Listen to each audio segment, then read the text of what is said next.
तो हम हैं आज नर्मदा के तट पे देवी माँ अहिल्या की कर्म भूमि महेश्वर में।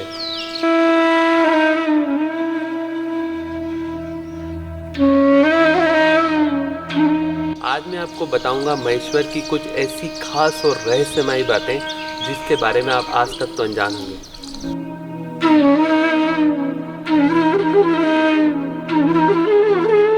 मेरे साथ आज है देवानंद जी, जो पिछले 25 वर्षों से नर्मदा के तट पे रहते हैं और नर्मदा जी की सेवा करते हैं, शिव भक्त हैं। जानते हैं उनसे कुछ खास बातें देवी अहिल्याबाई होलकर के बारे में।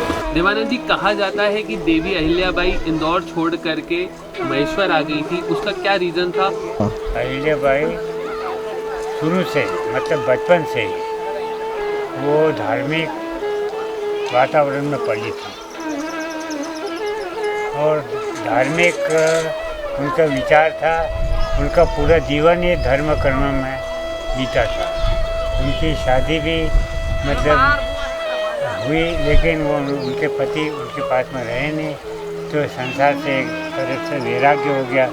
जब संसार से वैराग्य हुआ तो इंसान के सामने दो रास्ते हैं, एक तो संसार और एक अध्यात्म। तो अहिल्याबाई शुरू से ही मतलब अध्यात्म की तरफ थी, धर्म की तरफ थी, तो उन्होंने संसार को तिलांजलि दे करके अध्यात्म की तरफ उनका झुकाव ज़्यादा रहा। यानी कि अहिल्याबाई अध्यात्म की तरफ चली गई, संसार को छोड़ के, और शिव जी को अपना आराध्य बना लिया। हाँ। तो देवी अहिल्या जी इंदौर छोड़ के महेश्वर इसलिए आई थी क्योंकि महेश्वर के कण कण में शिव जी वास करते हैं।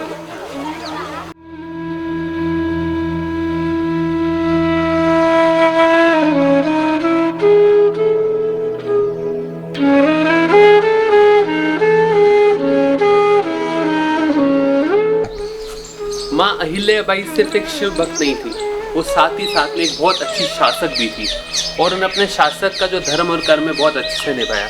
जब उनका बेटा खुद धर्म और कर्म की राह से भटक गया तो उन्होंने सजा देने में सोचा नहीं, अपने बेटे को हाथी के नीचे कुचलवा के सजा दी। तो मैंने सुना है यहाँ पे 11,000 शिवलिंग की रोज पूजा की जाती है। जी सर, पहले देवी अहिल्याबाई के समय 1.25 लाख शिवलिंग का निर्माण किया जाता। 108 ब्राह्मण मिलकर बनाते थे सर। अब जो बनते 11,000 शिवलिंग डेली बनते, 7 ब्राह्मण मिलकर बनाते हैं।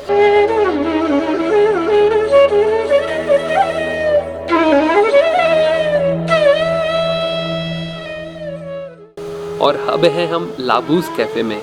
लाबूस कैफ़े नाम स्ट्रेंज है ना, पर ये बहुत इंटरेस्टिंग स्टोरी है यहाँ की भी। ये जो लाबूस कैफ़े है ना, ये नाम रखा गया है यहाँ के राजा के ड्राइवर के नाम के ऊपर। उसका नाम था लक्ष्मण दादा। उनको बहुत प्यार किया करते थे, उनके घर के फैमिली मेम्बर जैसा थे, इसलिए उनको प्यार से लाबू लाबू कहते थे, इसलिए इसका नाम लाबूस कैफ़े रखा गया है। और यहाँ पे उनकी ड्राइवर की एक एमिटी भी टंगी आप देखेंगे, और ये प्रतीक है राजा का प्यार जो उसकी प्रजा की तरफ होता है या जो उसकी सर्वेंट की तरफ होता है। तो महेश्वर के अंदर ये एक बहुत ही अच्छा कैफ़े लाबूस कैफ़े, आप आके एंजॉय कर सकते हैं यहाँ पे।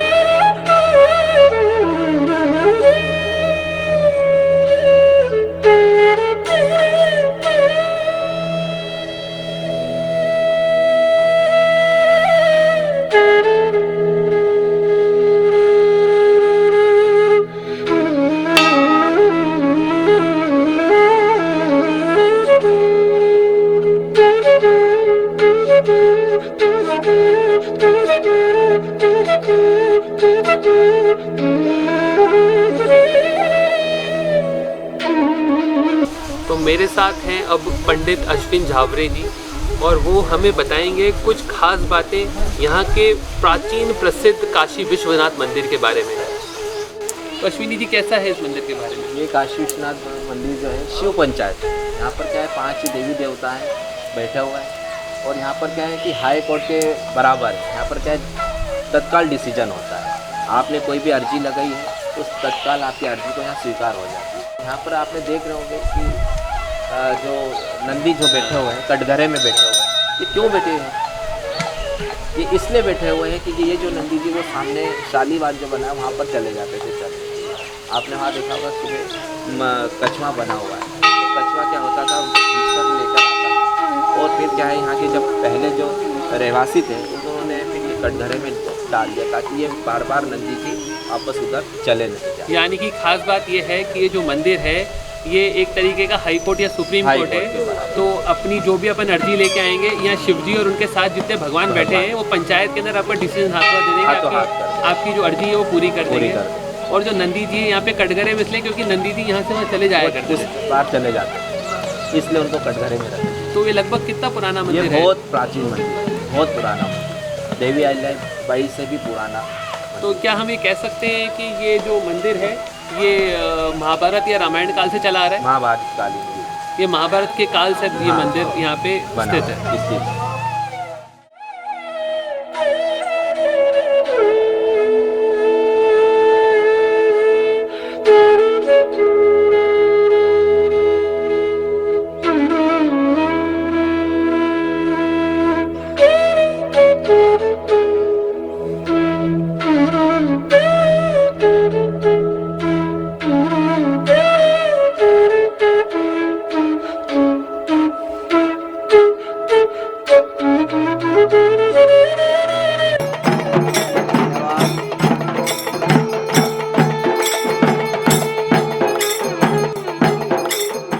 पराधात्पतिवे समन्तपर्यन्ताया एकराळीले तदप्ते शोको विहितो मरुता परिवेष्टारो मरुतस्याव संग्रहे